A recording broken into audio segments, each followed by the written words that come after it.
Hello दोस्तों, स्वागत है आर के स्टडी जोन में, जिसमें आज हम पढ़ने वाले हैं ऊर्जा संसाधन या शक्ति संसाधन। ये क्लास 10 का चैप्टर है। कहता है ऊर्जा संसाधन। देखिए ऊर्जा संसाधन क्या है। कहता है यह शक्ति और ऊर्जा संसाधन विकास की कुंजी है। पहले समझिए ऊर्जा क्या है। ऊर्जा किसको कहेंगे? कार्य करने की जो क्षमता होता है उसे ऊर्जा कहते हैं। ऊर्जा किसको कहेंगे? कार्य करने की क्षमता को ऊर्जा कहते हैं। ऊर्जा जो होता है शक्ति और ऊर्जा संसाधन विकास की क्या है? कुंजी है।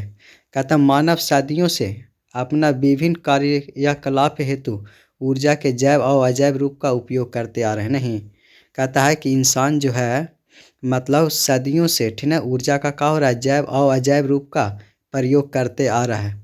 कहता है कोयला, डीजल, पेट्रोल, प्राकृतिक गैस ठीक है ये सब जो हैं जल विद्युत ये वाणिज्यिक ऊर्जा के स्रोत हैं। ये सब क्या हैं? वाणिज्यिक ऊर्जा के स्रोत हैं। बोले वाणिज्यिक ऊर्जा के स्रोत किसको कहेंगे? मतलब वैसा ऊर्जा का वैसा स्रोत जिसे ठीक है मतलब किसी न किसी तरीका से बेच कर उसे क्या करते हैं? ऊर्जा के रूप में, व्यापार के रूप में उपयोग करते हैं, उसे वाणिज्यिक ऊर्जा स्रोत कहते हैं। कोयला, पेट्रोल, प्राकृतिक गैस ये सब क्या हैं? वाणिज्यिक ऊर्जा के स्रोत हैं। जल विद्युत एवं आणविक ऊर्जा ये सब क्या हैं? वाणिज्यिक ऊर्जा के स्रोत हैं। तो याद रखिए वाणिज्यिक ऊर्जा के स्रोत कौन कौन है? कोयला, पेट्रोल, प्राकृतिक गैस, जल विद्युत और आणविक ऊर्जा ये सब क्या हैं? वाणिज्यिक ऊर्जा के स्रोत हैं। कहता है ऊर्जा संसाधन के प्रयोग हम लोग ऊर्जा का कहाँ कहाँ उपयोग करते हैं ठीक है वो देखेंगे। कहता है कि खाना पकाने में, रोशनी में, ताप के रूप में, गाड़ियों के संचालक, उद्योगों में मशीन के संचालक ऊर्जा की आवश्यकता होती है। ऊर्जा की आवश्यकता कहाँ कहाँ होती है? खाना बनाने में, रोशनी के रूप में, ताप के रूप में, गाड़ी को चलाने के लिए, उद्योग और मशीन को चलाने में ऊर्जा की आवश्यकता होती है। ऊर्जा का उत्पादन ईंधन के खनिजों से होता है ठीक है। ऊर्जा का उत्पादन किससे होता है? ईंधन खनिज से होता है, जैसे कोयला, पेट्रोल, डीजल, प्राकृतिक गैस, यूरेनियम ये सब से क्या होता है? विद्युत से किया जाता है ठीक है। तो कहता है ऊर्जा संसाधन के प्रकार। ऊर्जा संसाधन के कई प्रकार से हम बांट सकते हैं। पहला है पारंपरिक ऊर्जा स्रोत। ऊर्जा को कितने भाग में बांट सकते हैं? दो भाग में। पहला पारंपरिक ऊर्जा स्रोत और दूसरा गैर पारंपरिक ऊर्जा स्रोत। पारंपरिक किसको कहेंगे? जो कभी भी समाप्त हो जाए उसे पारंपरिक ऊर्जा स्रोत, और जो कभी समाप्त नहीं हो और उसे हम दोबारा उपयोग कर सकते हैं उसे पारंपरिक ऊर्जा स्रोत कहते हैं। जैसे कोयला, पेट्रोल, प्राकृतिक गैस, जल विद्युत ये सब क्या पारंपरिक ऊर्जा स्रोत हैं। ये कभी भी समाप्त हो सकते हैं। ये कभी भी क्या हो सकते हैं? समाप्त हो सकते हैं। उसे क्या कहेंगे? पारंपरिक ऊर्जा स्रोत कहेंगे। और गैर पारंपरिक किसको कहेंगे? जो कभी समाप्त नहीं हो, जैसे सौर ऊर्जा, पवन ऊर्जा, ज्वारीय ऊर्जा, परमाणु ऊर्जा ये सब क्या है? गैर पारंपरिक ऊर्जा। ये सब कभी समाप्त नहीं होते, इसे दोबारा हम उपयोग कर सकते हैं। कहता है पारंपरिक ऊर्जा स्रोत। पारंपरिक ऊर्जा के स्रोत क्या क्या है? जैसे कोयला। कहता है कोयला जो है ये महत्वपूर्ण स्रोत है। कोयला जो है ऊर्जा का कहा है महत्वपूर्ण स्रोत है। भारत में कोयला बहुत ज़्यादा मात्रा में पाए जाने वाला जीवाश्म ईंधन है। कोयला जो है भारत में पाए जाने वाला सबसे ज़्यादा मात्रा में जीवाश्म ईंधन है। कहता है इसका उपयोग ठीक है मतलब उद्योग और घरेलू ज़रूरत के लिए ऊर्जा की आपूर्ति के लिए किया जाता है। कोयला का उपयोग काची में करते हैं? उद्योगों में, फैक्ट्री में, घरेलू ज़रूरत के लिए ऊर्जा की आपूर्ति के लिए किया जाता है।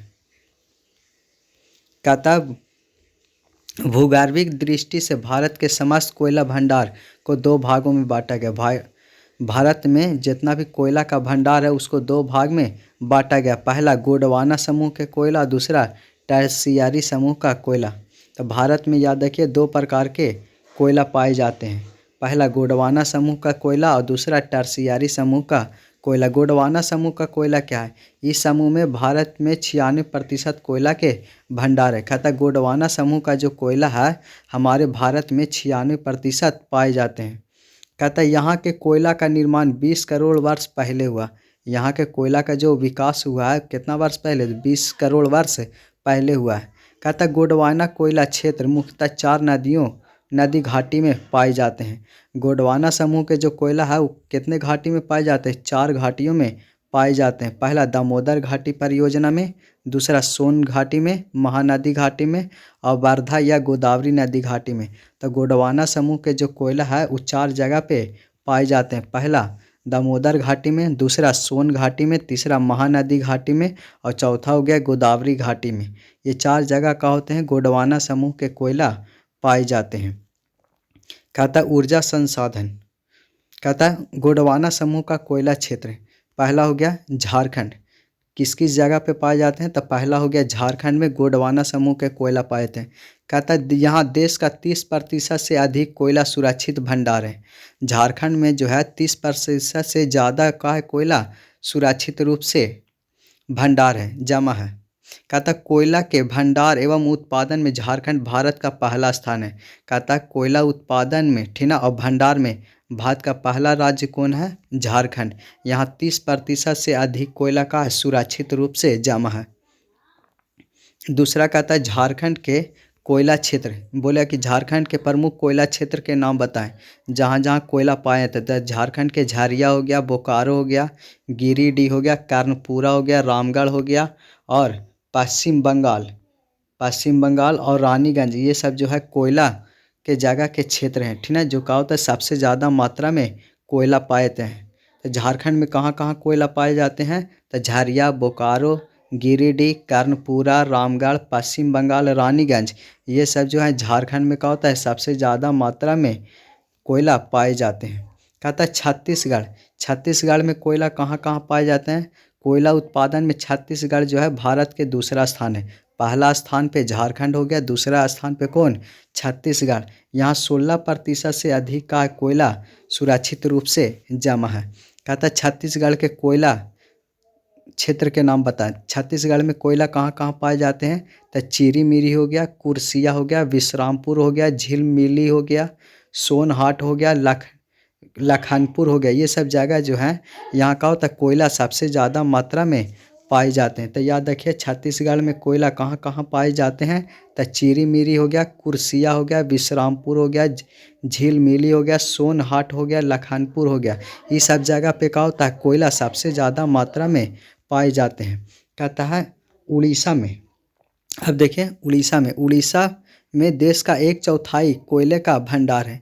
कोयला जो है 1/4 पर, मतलब बोल सकते हैं 25% जो कोयला है वो कहाँ पाया जाता है? उड़ीसा में। 1/4 मतलब 25%। तो कहता है देश का 1/4 कोयला का होता है भंडार कहाँ है? उड़ीसा में। 4 हिस्सा में 1 हिस्सा कोयला का जो इलाका है वो कहाँ है? उड़ीसा में। महाराष्ट्र कहता है यह देश का 3% कोयला सुरक्षित है। यहाँ देश का मात्र 3% का है कोयला सुरक्षित है। कहता है उत्पादन 9% से अधिक होता है। यहाँ कोयला का उत्पादन कितना होता है? 9% से अधिक है। कहता है कि महाराष्ट्र में कोयला अधिकतम कहाँ मिलता है? चांद हो गया, वर्धा हो गया, कामपट्टी हो गया, बंदेर हो गया, ये सब जगह पे क्या होता है महाराष्ट्र में कोयला सबसे ज़्यादा मात्रा में पाए जाते हैं। तो याद रखिए महाराष्ट्र में कोयला कहाँ कहाँ पाए जाते हैं?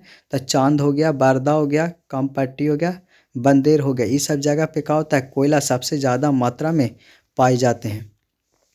कहता मध्य प्रदेश में 7% कोयले का भंडार है। इस राज्य में देश का 7% का कोयले का भंडार है। कहाँ? मध्य प्रदेश में। मध्य प्रदेश में 7% कोयला पाए जाते हैं। कहते हैं इस राज्य के प्रमुख कोयला उत्पादक क्षेत्र महाराष्ट्र, देखिएगा मध्य प्रदेश में कहाँ कहाँ कोयला पाए जाते हैं? जैसे सिंगरौली हो गया, सोहागपुर हो गया, जोहिला हो गया, उमरिया हो गया, सतपुड़ा, ये सब जो है मध्य प्रदेश का इलाका है जहाँ का होता है कोयला पाए जाते थे। मध्य प्रदेश में कोयला कहाँ कहाँ? सिंगरौली हो गया, सोहागपुर हो गया, जोहिला हो गया, उमरिया हो गया, सतपुड़ा हो गया, ये सब जगह पे कोयला पाए जाते हैं। कहता पश्चिम बंगाल में कोयला कहाँ कहाँ पाए जाते हैं? पश्चिम बंगाल में कोयला, कहता यह एक सुरक्षित भंडार की दृष्टि से चौथा और उत्पादन में 7वां स्थान रखता है। पश्चिम बंगाल जो है सुरक्षित भंडार की दृष्टि से चौथा और उत्पादन की दृष्टि से 7वां स्थान रखता है। इस राज्य के प्रमुख कोयला क्षेत्र, ठीक है, देखिए पश्चिम बंगाल में कोयला कहाँ कहाँ पाए जाते हैं? रानीगंज और दार्जिलिंग में, ये सब का होता है कोयला यहाँ पाए जाते हैं। सबसे प्रमुख कोयला पश्चिम बंगाल में रानीगंज और दार्जिलिंग में पाए जाते हैं। कहता है टर्शियरी समूह का कोयला, कहता है टर्शियारी समूह में जो बना कोयला है ये नया और घटिया किस्म का कोयला है। टर्शियारी समूह का जो कोयला है ये नया है, लेकिन ये कैसा है, घटिया किस्म का है। ये 4 से 5 करीब वर्ष पुराना है। ये कितना साल पुराना है, ये 4 से 5 वर्ष पुराना है। कहता है टर्शियारी समूह का कोयला क्षेत्र। टर्शियारी समूह का कोयला कहाँ कहाँ पाए जाते हैं? असम में, मेघालय में, अरुणाचल प्रदेश में और जम्मू कश्मीर। ये सब जो इलाका है यहाँ का होता है टर्शियारी समूह का कोयला पाए जाते हैं। तो याद रखिए टर्शियारी समूह का कोयला कहाँ कहाँ पाए जाते हैं? असम में, मेघालय में, अरुणाचल प्रदेश में और जम्मू कश्मीर में। असम में कहाँ कहाँ पाए जाते हैं? माइम हो गया, जयपुर हो गया, नाजीरा हो गया इत्यादि। ये सब जगह पे क्या होते हैं? कोयला पाए जाते हैं। मेघालय में कोयला कहाँ कहाँ पाया जाता है? दारगिरी हो गया, लेतरिंगू हो गया, माओलोंग हो गया, लंगारिन हो गया। इस सब जगह पे क्या होते हैं? कोयला पाए जाते हैं। अरुणाचल प्रदेश में देखिएगा नामचिक हो गया और नामरूप, इस जगह पे क्या होता है? कोयला पाए जाते हैं। जम्मू कश्मीर में कोयला कहाँ कहाँ पाया जाता है? तो कालाकोट में। कालाकोट में क्या होता है? जम्मू कश्मीर में कोयला पाए जाते हैं। अब कहता है कोयले का वर्गीकरण। कहता है कार्बन के मात्रा के आधार पर कोयला को 4 वर्ग में बांटा गया है। कार्बन के मात्रा के आधार पर कोयला को कितने वर्ग में बांटा गया है? 4 वर्ग में। सबसे प्रमुख जो कोयला होता है वो एंथ्रासाइड होता है। सबसे हाई क्वालिटी का कोयला एंथ्रासाइड। कहता है यह सर्वोच्च कोटि का कोयला होता है। इसमें 90% का होता है, 90% से भी अधिक कार्बन पाया जाता है। जितने ज़्यादा कार्बन रहेगा उतना ही क्या होगा? आग अच्छा से धरेगा और तेज़ी से जलेगा। तो कहता है इसमें कार्बन की मात्रा 90% से अधिक होता है। या देखिए जिसमें जितना ज़्यादा कार्बन रहेगा उतना ही क्या होगा? आग जलने पर देगा। या जलने पर धुआं नहीं देता और देर तक अधिक ऊष्मा देता है। ऊष्मा मतलब आग, ठीक है। तो ये क्या होता है कि धुआं कम देगा और अधिक तेज़ी से जलता है, यानी ऊष्मा देता है। इसे कोकिंग कोयला भी कहा जाता है। यह धातु गलाने में काम आता है। जितना भी लोहा ये सब हो गया, धातु ये सब गलाने में, ये सब किस सब कोयला का उपयोग किया जाता है? एंथ्रासाइड कोयले का उपयोग किया जाता है। इसको कोकिंग कोयला के नाम से जानते हैं। फिर कहता है बिटुमिनस। बिटुमिनस में जो कार्बन की मात्रा है 70 से 90% होता है, जबकि एंथ्रासाइड में जो कोयला है उसमें कार्बन 90% से ज़्यादा पाया जाता है। कहता है बिटुमिनस क्या है? इसमें कार्बन की मात्रा 70 से 90% होता है। इसे परिष्कृत करके कोकिंग कोयला बनाया जाता है। इसको गर्म करके शुद्ध करके कौन सा कोयला बनाया जाता है? कोकिंग कोयला बनाया जाता है। भारत का अधिकतर कोयला इसी श्रेणी का आता है। भारत में जितना भी ज़्यादा कोयला है वो कौन सा श्रेणी का है? बिटुमिनस का है। कहता भारत का अधिकतर कोयला इसी श्रेणी का आता है। कहता लिग्नाइट क्या है? ये सबसे लो क्वालिटी का कोयला होता है। यह निम्न कोटि का कोयला होता है। इसमें कार्बन की मात्रा कितना होता है? 30 से 70% होता है। ये का जलेगा कम और अधिक धुआं देता है। यह ऊष्मा कम और अधिक धुआं देता है। इसे भूरा कोयला के भी नाम से जानते हैं। याद रखिए भूरा कोयला के नाम से किसे जाना जाता है? लिग्नाइट कोयला को। एक होता है पीट कोयला। पीट कोयला किसको कहेंगे? जिसमें कार्बन की मात्रा 30% से भी कम हो, उसे पीट कोयला कहते हैं। कहता है यह पूर्व के दलदली भागों में पाया जाता है। पीट कोयला कहाँ पाया जाता है? पूरब के दलदली भागों में। पीट कोयला जो होता है दलदल वाला इलाका में पाया जाता है। इसको निकालना बहुत ही कठिन होता है। ये सबसे घटिया किस्म का कोयला होता है पीट कोयला। इसमें कार्बन की मात्रा 30% से भी कम होता है। कहता है पेट्रोलियम क्या है? कहता है पेट्रोलियम ऊर्जा के समस्त संसाधनों में सर्वाधिक महत्वपूर्ण है। कहता है पेट्रोलियम जो है जितना भी संसाधन है उस मतलब सबसे महत्वपूर्ण संसाधन कौन सा है? पेट्रोलियम। पेट्रोलियम ऊर्जा के समस्त संसाधनों में से सर्वाधिक महत्वपूर्ण है एवं व्यापक रूप से उपयोगी भी है। सबसे ज़्यादा उपयोगी कौन सा होता है? पेट्रोलियम का होता है। और ये सबसे मतलब उत्तम ऊर्जा का स्रोत है, संसाधन है। कहता है पेट्रोलियम अनेक उद्योगों का कच्चा माल है। पेट्रोलियम जो है अनेक उद्योगों का कच्चा माल है। इसे विभिन्न प्रकार की वस्तु निकाली जाती है।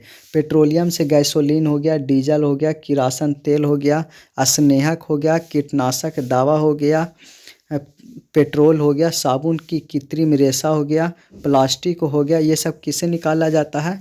पेट्रोलियम से निकाला जाता है। तो कहता है पेट्रोलियम से विभिन्न प्रकार की कच्चा माल निकाला जाता है। जैसे गैसोलीन हो गया, डीजल हो गया, किरासन तेल हो गया, स्नेहक हो गया, कीटनाशक दवा हो गया, पेट्रोल हो गया, साबुन हो गया, कृत्रिम रेशा हो गया, प्लास्टिक, ये सब किससे निकाला जाता है? पेट्रोलियम से निकाला जाता है। कहता है भारत में, ठीक है, भारत जो है विश्व का 1% पेट्रोलियम उत्पादक करता है। भारत में मात्र विश्व के रूप में देखा जाए तो 1% का होता है पेट्रोलियम हमारे यहाँ से निर्माण होता है। कहता है भारत विश्व का 1% पेट्रोलियम उत्पादक करता है। भारत में प्रथम बार 1866 में ऊपरी असम घाट में तेल के कुएं खोदे गए। भारत में तेल का कुआं कब खोदा गया था? 1866 में। कहाँ? असम के घाटी में। कहता है 1890 में असम के डिगबोई क्षेत्र में तेल मिल गया, ठीक है। खुदाई कहाँ हुआ था सबसे पहले? तेल का खोज 1866 में असम के ऊपरी घाट में पहली बार कुआं खोदा गया था। लेकिन 1890 में क्या हुआ? असम के एक इलाका डिगबोई जहाँ तेल मिल गया। कहता है 1959 में खंबात के खाड़ी में तेल क्षेत्र का खोज हुआ। 1959 में तेल का खोज कहाँ हुआ? खंबात के खाड़ी में। कहता 1975 में मुंबई हाई में तेल का पता चला। तो मुंबई हाई में तेल का पता कब चला? 1975 में। और खंबात के खाड़ी में तेल का पता कब लगा? 1959 में। और सबसे पहली बार, ठीक ना, तेल का खोज कहाँ हुआ था? असम घाटी में 1866 में। और 1890 में क्या हुआ? असम के जो डिगबोई इलाका है वहाँ तेल मिल गया। कहता भारत में मुख्यतः 5 तेल उत्पादक क्षेत्र हैं। भारत में तेल कहाँ कहाँ पाए जाते हैं? 5 जगह पे। पहला उत्तरी भाग में कहाँ? पूर्वी प्रदेश वाला में। दूसरा गुजरात क्षेत्र में। तीसरा मुंबई क्षेत्र में। पूर्वी तट प्रदेश में। और बाड़मेर बेसिन में। ये सब 5 गो इलाका जहाँ का होता है सबसे ज़्यादा मात्रा में तेल पाए जाते हैं। उत्तरी यानी पूर्वी प्रदेश में। कहता है इसके अंतर्गत असम घाटी, अरुणाचल प्रदेश और नागालैंड आता है। उत्तरी भाग में कहाँ कहाँ? अरुणाचल प्रदेश, नागालैंड और असम घाटी में क्या होता है? तेल सबसे ज़्यादा मात्रा में पाया जाता है। गुजरात में कहाँ तेल पाया जाता था? बेसिन के खाड़ी और खंबात की खाड़ी और गुजरात के मैदान में। यहाँ का होते हैं सबसे ज़्यादा तेल पाए जाते हैं। तो याद रखिए गुजरात में कहाँ कहाँ तेल पाए जाते हैं? तो खंबात के खाड़ी में, बेसिन और गुजरात के मैदान में क्या होता है? सबसे ज़्यादा तेल पाया जाता है। मुंबई क्षेत्र में देखिए, मुंबई कहता है समुद्र से 176 किलोमीटर दूर उत्तर पश्चिम के दिशा में एक अरब सागर है जहाँ का होता है तेल खोजने का कार्य शुरू हुआ। 176 किलोमीटर दूर समुद्र से किधर? पश्चिम दिशा में अरब सागर में स्थित है। उत्तर पश्चिम सागर जो है अरब सागर में स्थित है। यहाँ तेल खोजने का कार्य शुरू हुआ। कहता पूर्वी तट में जैसे कृष्णा गोदावरी हो गया, कावेरी नदी हो गया के बेसिन मुहाना में समुद्री क्षेत्र में तेल का फैला हुआ है। तब मुंबई में तेल क्षेत्र का खोज कब हुआ था? 1975 में। बाड़मेर बेसिन कहता है यह बेसिन में मांगला तेल क्षेत्र के सितंबर 2009 में उत्पादन शुरू हुआ। कहता तेल परिष्करण किसको कहेंगे? कुओं से निकाला गया कच्चा तेल और वो कैसा होता है? अशुद्ध होता है। उसको पूरी तरह से क्या किया जाता है?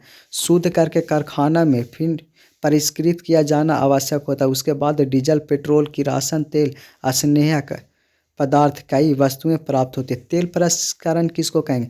जितना भी कुआं से तेल निकालते हैं उसको क्या करते हैं? अशुद्ध तेल को मतलब कारखाना में ले जाके शुद्ध करते हैं। शुद्ध करने के बाद उसको डीजल, पेट्रोल, किरोसिन, स्नेहक, कीटनाशक दवा के रूप में इस्तेमाल करते हैं। उसी को तेल परिष्करण कहते हैं। तेल परिष्करण सीधा सीधी याद रखिए कि जितना भी तेल रहता है वो कच्चा तेल को क्या किया जाता है? कुआं से निकाला जाता है और निकालने के बाद उसको कारखाना में ले जा के, ठीक ना, उसे शुद्ध किया जाता है। और जिससे क्या होता है? डीजल, पेट्रोल, किरासन तेल, स्नेहक जैसे तेल निकाले जाते हैं। उसी को तेल परिष्करण कहते हैं। 1901 में भारत का पहला तेल शोधक कारखाना असम डिगबोई में खुला। भारत में पहला तेल शोधक कारखाना कहाँ खुला? असम डिगबोई में। कब? 1901 में। और दूसरा तेल शोधक कारखाना मुंबई में खुला 1954 में। तो याद रखिए भारत में पहला तेल शोधक कारखाना असम के डिगबोई में कब खुला था? 1901 में। और भारत में दूसरा तेल शोधक कारखाना कहाँ खुला? मुंबई में 1954 में। कहता प्राकृतिक गैस क्या है? प्राकृतिक गैस का उपयोग विभिन्न मशीन और उद्योग को चलने में, विद्युत उत्पादन में, कारखाना में, खाना पकाने में और मोटर गाड़ी चलाने में किया जाता है। प्राकृतिक गैस का उपयोग कहाँ कहाँ किया जाता है, ठीक है। तो विद्युत उत्पादन में, खाना पकाने में, मोटर गाड़ियों चलाने में, ये सब का होता है प्राकृतिक गैस का उपयोग किया जाता है। तो याद रखिए प्राकृतिक गैस का उपयोग कहाँ कहाँ, उद्योग और मशीन चलाने में, विद्युत उत्पादन में, खाना बनाने में और मोटर गाड़ी चलाने में प्राकृतिक गैस का उपयोग किया जाता है। कहता है कार्बन डाइऑक्साइड के कम उत्सर्जन के कारण प्राकृतिक गैस का पर्यावरण अनुकूल माना जाता है। कार्बन डाइऑक्साइड के कम उत्सर्जन के कारण क्या होता है, प्राकृतिक जो गैस है उसका पर्यावरण अनुकूल माना जाता है। जितने कम कार्बन डाइऑक्साइड रहेगा उतना ही क्या होगा, हमारा पर्यावरण अनुकूल रहेगा।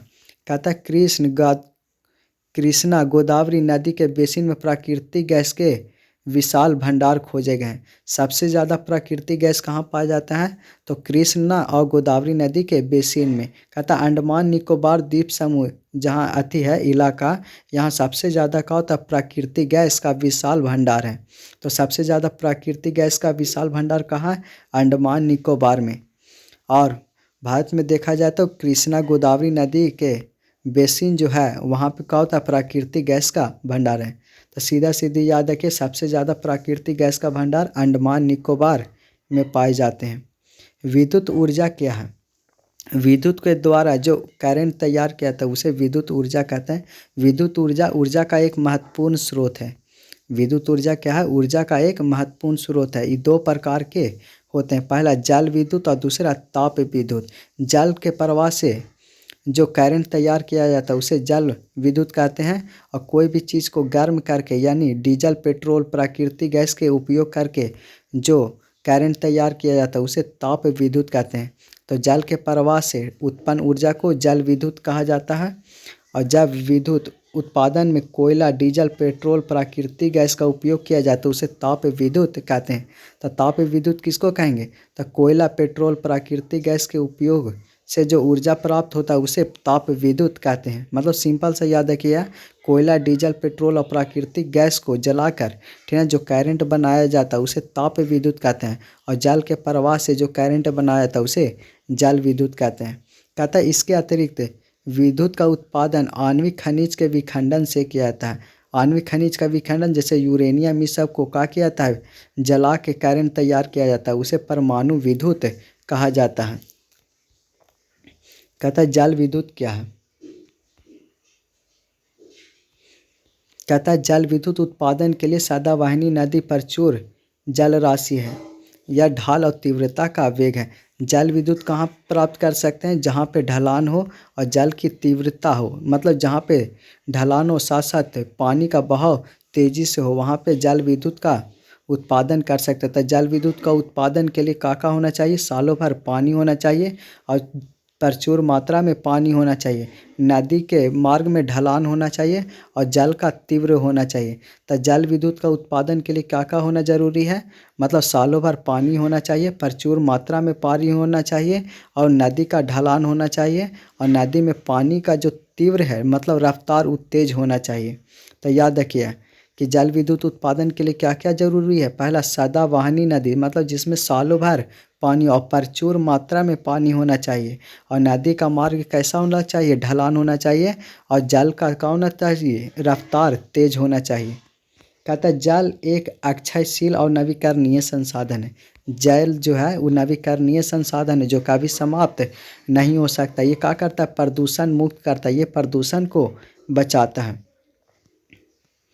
कहता है जल विद्युत को बहुउद्देशीय परियोजना कहा जाता है। जल विद्युत को बहुउद्देशीय परियोजना क्यों कहते हैं, क्योंकि इससे बहुत सारे उद्देश्य पूर्ति हो जाता है। जैसे मछली पालन कर सकते हैं, यातायात की सुविधा को बढ़ावा दे सकते हैं, पर्यटन उद्योग है, सिंचाई में उपयोग कर सकते हैं, बाढ़ को भी नियंत्रित कर सकते हैं। तो जल विद्युत परियोजना को बहुउद्देशीय परियोजना भी कहा जाता है क्योंकि इससे हम करंट भी तैयार कर सकते हैं, सिंचाई कर सकते हैं, बाढ़ को कंट्रोल कर सकते हैं, मछली पालन कर सकते हैं, यातायात की सुविधा दे सकते हैं और पर्यटन को बढ़ावा दे सकते हैं। इससे अनेक लाभ होते हैं।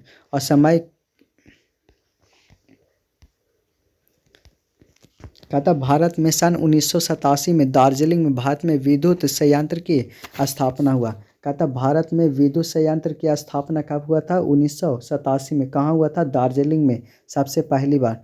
तो याद रखिए भारत में सबसे पहली बार जल विद्युत संयंत्र का उत्पादन कहाँ हुआ था? दार्जिलिंग में। कब? 1897 में। भारत में अनेक बहुउद्देशीय परियोजना है, जैसे भाखड़ा नांगल परियोजना, कोसी नदी घाटी परियोजना, रिहंद परियोजना, दामोदर नदी घाटी परियोजना, हीराकुंड परियोजना और चंबल नदी घाटी परियोजना। तो याद रखिए भारत में विभिन्न प्रकार के परियोजना है, जैसे भाखड़ा नांगल परियोजना, कोसी परियोजना, रिहंद परियोजना, दामोदर परियोजना, हीराकुंड परियोजना और चंबल नदी घाटी परियोजना। कहता भारत में 1987 में दार्जिलिंग में प्रथम विद्युत संयंत्र की स्थापना हुआ। तो याद रखिए भारत में प्रथम विद्युत संयंत्र की स्थापना कब हुआ था? 1897 में। कब? दार्जिलिंग में हुआ था। कहता भारत में अनेक परियोजना, अधिकतर जो परियोजना होता है उसी नदी पे होती है। कोसी नदी घाटी परियोजना, जैसे कोसी नदी पर, रिहंद परियोजना, रिहंद नदी पर, दामोदर घाटी परियोजना, दामोदर नदी पे, हीराकुंड परियोजना, महानदी पे, और चंबल नदी घाटी परियोजना, चंबल नदी पे, और तुंगभद्रा परियोजना, तुंगभद्रा नदी पे, और भाखड़ा नांगल जो परियोजना है ये नर्मदा नदी पे है। तो याद रखिए अधिकतर जो होता है परियोजना उसी नदी पे होता है, जैसे चंबल घाटी परियोजना चंबल नदी पे, दामोदर घाटी दामोदर नदी पे, रिहंद परियोजना रिहंद नदी पे, कोसी परियोजना कोसी नदी पर होते हैं, तुंगभद्रा परियोजना तुंगभद्रा नदी पे, हीराकुंड जो परियोजना है वो महानदी पर है, और एक होता है भाखड़ा नांगल, ये नर्मदा नदी पर है। कौन सा नदी पे? नर्मदा नदी पर।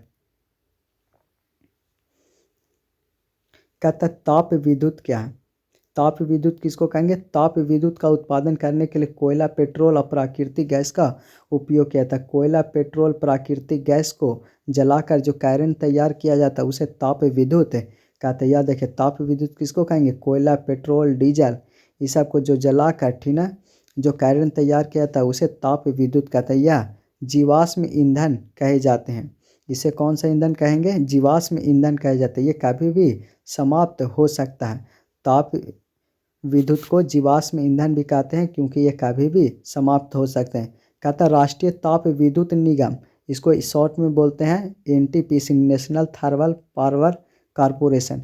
याद रखिए एनटीपीसी का पूरा नाम क्या है? नेशनल थर्मल पावर कॉरपोरेशन होता है।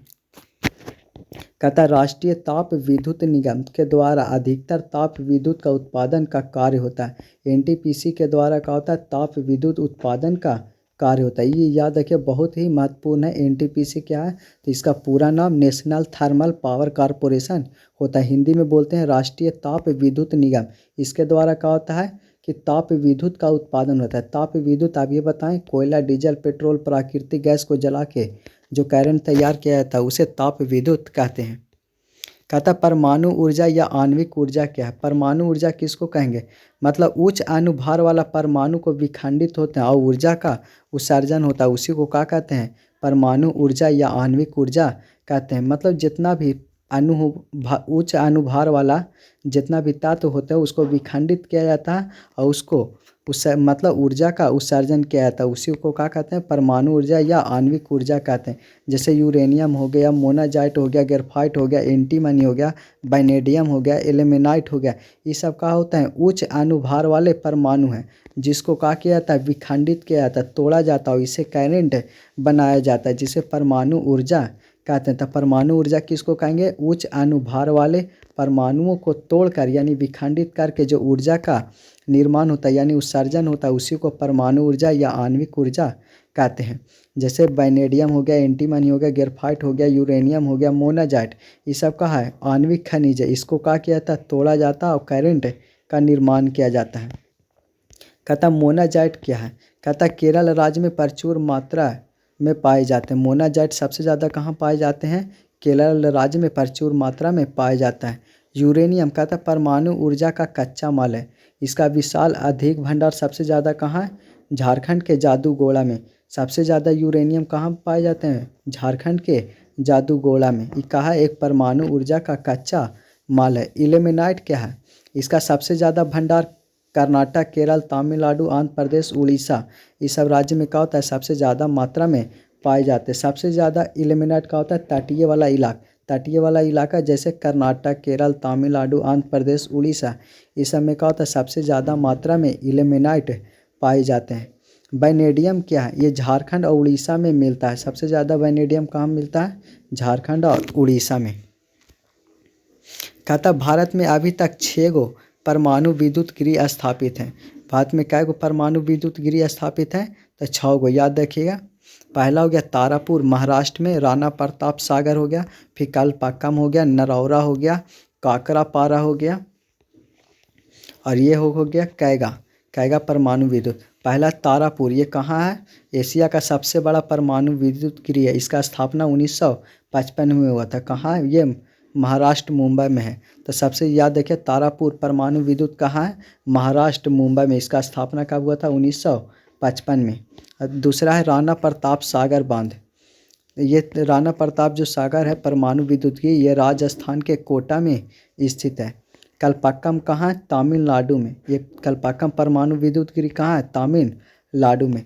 नरौरा परमाणु विद्युत गृह कहाँ है? उत्तर प्रदेश के बुलंदशहर में। बुलंदशहर में कहाँ है? नरौरा परमाणु विद्युत गृह स्थापित है। काकरापारा कहाँ है? गुजरात में स्थित है। और कैगा परमाणु विद्युत कहाँ है? कर्नाटक में। ये जगवार जिला में स्थित है, कर्नाटक के। तो याद रखिए भारत में कै गो है परमाणु विद्युत गृह? 6 गो। पहला तारापुर, दूसरा राणा प्रताप सागर, तीसरा कलपक्कम हो गया, चौथा हो गया नरौरा, फिर हो गया काकरापारा और कैगा। ये सब जो परमाणु विद्युत गृह है। तारापुर महाराष्ट्र में है, मुंबई में। याद रखें महाराष्ट्र मुंबई। इसका स्थापना 1955 में हुआ था। और दूसरा है राणा प्रताप सागर, ये कहाँ है? राजस्थान के कोटा में। तीसरा है कलपक्कम, ये कहाँ है? तमिलनाडु में। चौथा है नरौरा, ये कहाँ? यूपी में। यूपी में भी कहाँ? बुलंदशहर में। काकरापारा कहाँ है? गुजरात में स्थित है। कैगा कहाँ है? कर्नाटक में। कर्नाटक के कौन सा जगह? जागवर जिला में। कहता है गैर परमाणु ऊर्जा के स्रोत। गैर परमाणु ऊर्जा किसको कहेंगे? गैर पारंपरिक ऊर्जा स्रोत। गैर पारंपरिक ऊर्जा किसको कहेंगे? जो कभी समाप्त नहीं हो और जिसे हम दोबारा उपयोग कर सकते हैं, उसे गैर परमाणु ऊर्जा स्रोत कहते हैं। सौर ऊर्जा क्या है? सूर्य के द्वारा जो ऊर्जा की प्राप्ति होती है उसे सौर ऊर्जा कहते हैं। ये क्या होता है? एक खास प्रकार के बैटरी होता है। ये बोल सकते हैं इसमें क्या होता है? खास प्रकार के बैटरी होता है। इसको क्या किया जाता है? धूप में छोड़ देता है। जब धूप में छोड़िए तो इसका होगा, ये सनलाइट को ऑब्जर्व करेगा, जमा कर लेगा। जमा करने के बाद ये लाइट का होगा, ये करंट में बदल जाता है, जिसको सौर ऊर्जा कहते हैं। याद रखिए सौर ऊर्जा क्या है? एक खास तरह का बैटरी होता है। इसको क्या किया जाता है? धूप में छोड़ दिया जाता है। जब धूप में छोड़िए तो इस पर लाइट पड़ेगा और पड़ने के बाद इस सारे लाइट को क्या कर लेगा? अवशोषित कर लेगा। अवशोषित करने के बाद ये क्या होता है? लाइट को करंट में बदल देता है, जिसे सौर ऊर्जा कहते हैं। कहता है जब वोलेटाइल सेल को सूर्य के किरणों को ऊर्जा में परिवर्तित कर दिया जाता है, उसे सौर ऊर्जा का उत्पादन होता है। ये क्या होता है? एक प्रकार के बैटरी होता है, वोलेटाइल सेल होता है, जो सूर्य के किरण को क्या कर देता है? ऊर्जा में परिवर्तित कर देता है, जिसे सौर ऊर्जा कहता है। ये कम लागत वाला पर्यावरण के अनुकूल होता है। इसको क्या होता है? ये जो होता है कम लागत वाला होता है, ये सस्ता होता है और पर्यावरण के अनुकूल होता है। मतलब पर्यावरण के अनुकूल मतलब किसी तरह के कोई प्रदूषण नहीं फैलाता है। निर्माण में आसान कार्य के कारण होने वाला ये ऊर्जा का अपेक्षाकृत ज़्यादा लाभदायक होता है। ये क्या होता है? ऊर्जा का स्रोत का अपेक्षा ज़्यादा लाभदायक होता है। ये आसान होने का कारण है। इसका जो निर्माण है ये आसानी से हो जाता है और क्या होता है? कोई प्रदूषण नहीं फैलाता है और कम लागत में तैयार हो जाता है। कहता है ये कम लागत वाला पर्यावरण के अनुकूल होता है और निर्माण में आसान होने के कारण ऊर्जा के स्रोत की अपेक्षा ज़्यादा लाभदायक होता है। कहता है पवन ऊर्जा किसको कहेंगे? पवन चक्की जो चलाकर सहायता से जो ऊर्जा प्राप्त किया जाता है उसे पवन ऊर्जा कहते हैं। कहता है पवन चक्की हवा की गति चलती है पवन चक्की हवा की गति से चलती है। पवन चक्की किसके द्वारा चलता है? हवा के चलता है। इसमें टरबाइन को चलाया जाता है और गतिज ऊर्जा को विद्युत ऊर्जा में बदल दिया जाता है, जिसे पवन ऊर्जा कहते हैं। पवन ऊर्जा किसको कहेंगे? टरबाइन चलाकर, ठीक है ना, टरबाइन को चलाकर गतिज ऊर्जा को विद्युत ऊर्जा में बदल दिया जाता है, जिसे पवन ऊर्जा कहते हैं। कहता पवन ऊर्जा में भारत जो है विश्व का सबसे बड़ा उत्पादक देश है। सबसे ज़्यादा पवन ऊर्जा का उत्पादन कहाँ होता है? भारत में। वो भारत में भी कहाँ? तमिलनाडु के पश्चिमी घाट में। तो वो कहता है भारत विश्व का सबसे बड़ा परमाणु ऊर्जा उत्पादक देश है। कहता चक्की हवा के गति से चलती है, जो टरबाइन को चलाकर गतिज ऊर्जा को किस में बदल देता है, विद्युत ऊर्जा में बदल देता है। कहता बायोगैस क्या है, कहता बायोगैस क्या है। बायोगैस किसको कहेंगे, जितना भी गांव में क्या होता है कि जितना भी खेत हो गया, पशु हो गया, जानवर हो गया और इंसान के मल मूत्र हो गया, उसको क्या किया जाता है, सड़ा गला के एक गैस तैयार किया जाता है, जिसे क्या कहते हैं, बायोगैस कहते हैं। तो गांव क्षेत्र में, ठीक है, ग्रामीण क्षेत्र मतलब गांव के क्षेत्र में जितना भी कृषि का अपशिष्ट हो गया, पशु हो गया, जानवर के जितना भी मतलब मल मूत्र हो गया, इंसान के मल मूत्र हो गया, उस सबको क्या किया जाता है, अपशिष्ट करके मतलब सड़ा गला के, ठीक है, एक गैस बनाया जाता है जिसे बायोगैस कहते हैं। तो बायोगैस किसको कहेंगे, तो मतलब पेड़ पौधा, जीव जंतु और इंसान के मल मूत्र को सड़ा गला कर जो गैस तैयार किया जाता है उसे बायोगैस कहते हैं। एक होता है ज्वारीय ऊर्जा। ज्वारीय ऊर्जा किसको कहेंगे, महासागर में तरंगों का प्रयोग करके जो करंट का निर्माण किया जाता है उसी को क्या कहते हैं, ज्वारीय ऊर्जा कहते हैं। तो याद रखिए, ज्वारीय ऊर्जा किसको कहेंगे, महासागर के तरंग का प्रयोग करके जो करंट का उत्पादन किया जाता है उसे ज्वारीय ऊर्जा कहते हैं। कहता भारत में खंभात की खाड़ी, कच्छ के खाड़ी और पश्चिमी घाट के गुजरात में और पश्चिम बंगाल के सुंदरवन क्षेत्र में क्या होता है, ज्वारीय ऊर्जा का उपयोग किया जाता है। सबसे ज़्यादा ज्वारीय ऊर्जा का उत्पादन कहाँ कहाँ होता है, तो भारत में खंभात की खाड़ी में, कच्छ की खाड़ी में, पश्चिमी तट पर गुजरात में और पश्चिम बंगाल में सुंदरबन डेल्टा में। यहाँ का होता है परमाणु कहते हैं, ज्वारीय ऊर्जा का निर्माण किया था। तो याद रखिए, ज्वारीय ऊर्जा का निर्माण कहाँ कहाँ होता है, खंभात के खाड़ी में, कच्छ के खाड़ी में, गुजरात के पश्चिमी तट में, पश्चिम बंगाल के सुंदरबन डेल्टा में क्या होता है, ज्वारीय ऊर्जा तरंग का उत्पादन किया जाता है। भूतापीय ऊर्जा किसको कहेंगे, पृथ्वी के गर्म होने से जो ऊर्जा की प्राप्ति होती है उसे भूतापीय ऊर्जा कहते हैं। कहता है पृथ्वी के आंतरिक भाग से ताप का प्रयोग कर उत्पन्न की जाने वाली विद्युत को विद्युत ऊर्जा कहते हैं। कहता पृथ्वी के अंदर ताप का प्रयोग करके, ठीक है, उत्पन्न किए जाने वाले करंट को क्या कहते हैं, विद्युत तापीय ऊर्जा कहते हैं। सीधा सीधी समझिए, पृथ्वी के अंदर, ठीक है, पृथ्वी के अंदर गर्म होने से, ठीक है, जो ऊर्जा की प्राप्ति होती है उसे को क्या कहेंगे, भूतापीय ऊर्जा कहते हैं। एकदम सिंपल भाषा में याद देखिए, पृथ्वी के गर्म होने से जो ऊर्जा की प्राप्ति होती है उसे भूतापीय ऊर्जा कहते हैं। कहता है ऊर्जा संसाधनों का संरक्षण। ऊर्जा संसाधन का संरक्षण कैसे कर सकते हैं, कहता है ऐसा मोटर गाड़ियों का इस्तेमाल जो कम लागत तेल पर ज़्यादा चले, ठीक है, मतलब ऊर्जा संरक्षण, ऊर्जा को कैसे कैसे हम बचा सकते हैं, ऊर्जा संसाधन के संरक्षण मतलब बचाना।